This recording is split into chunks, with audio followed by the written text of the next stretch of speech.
Quick question. If ancient people really couldn't drink the water, how did they make the beer? Because beer is mostly water, you can't brew a drink out of a liquid that's supposedly too dangerous to touch. That single problem is the first crack in one of history's most repeated myths, that our ancestors drank beer because water would kill them. Once you start pulling on that thread, the whole story falls apart, and what's underneath is something almost nobody tells you. You've heard the myth even if you've never said it out loud. The picture goes like this. Life in the ancient and medieval world was filthy. The rivers were sewage. The wells were poison. So from morning to night, everyone, men, women, even children, walked around sipping weak beer, built farms, raised children, and stacked cathedrals into the sky while gently buzzed from sunrise. It's a fun mental image. It's also completely made up. So let's check it. The person who actually did is a food historian named Jim Chevalier. He went back to the original sources, what people actually wrote about what they drank. And he found something strange. The evidence for the beer myth wasn't thin. It was missing entirely, because the writing from these periods is full of people drinking water. A Byzantine physician in the 7th century, Paul of Aegina, wrote that of all things, water is of the most use. Medical texts across the Middle Ages recommended it. A 6th century historian, Gregory of Tours, casually mentions travelers asking villagers for water, hermits drinking from rivers. These weren't rare exceptions. They were mundane. Water was so normal that mentioning it was like mentioning that someone breathed. And here's what makes that finding so important. If water were genuinely deadly, the historical record would scream about it. There would be warnings everywhere. Instead, there's silence, because there was nothing to warn anyone about. Now, if you're still not convinced, look at what these societies actually built. In the year 1237, the city of London constructed something called the Great Conduit, an underground channel that carried fresh spring water from Tyburn all the way into the center of the city. They appointed officials to maintain the pipes. They hired wardens to stop people from taking too much. By the year 1600, London had roughly 4,000 water carriers. 4,000 people whose entire career was, essentially, guy who brings you water. That is not a job that exists in a world where water is poison. You do not build an entire industry around delivering a liquid you believe will kill your customers. Think about that for a second. The infrastructure itself is the proof. Rome did the same thing on a massive scale, with aqueducts running clean water across whole regions. People wanted water. They paid for water. They engineered miracles to move it.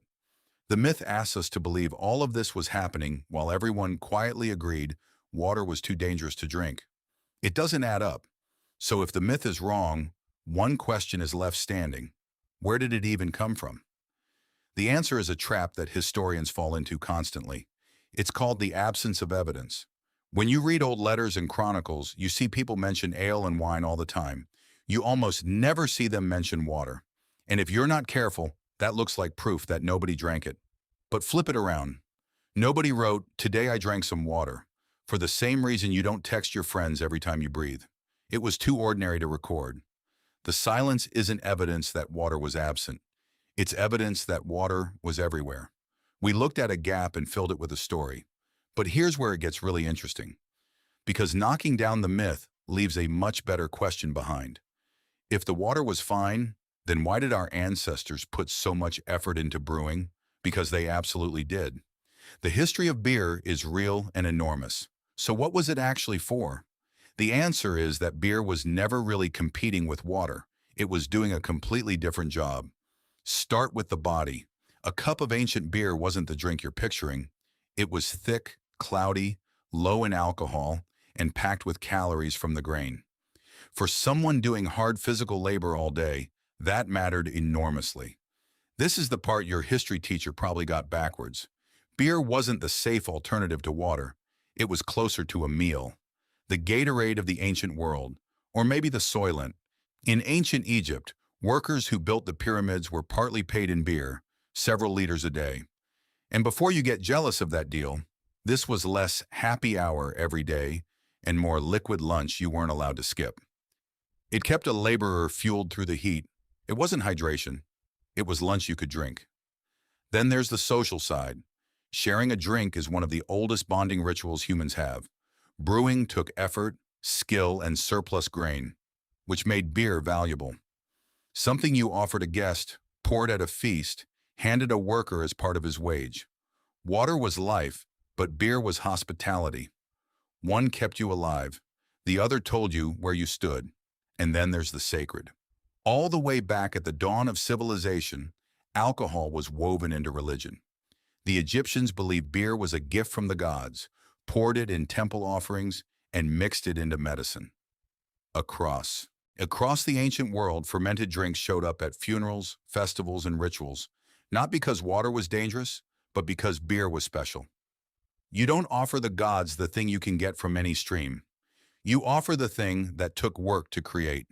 So the effort makes perfect sense, just not for the reason the myth claims. They brewed because beer gave them something water couldn't.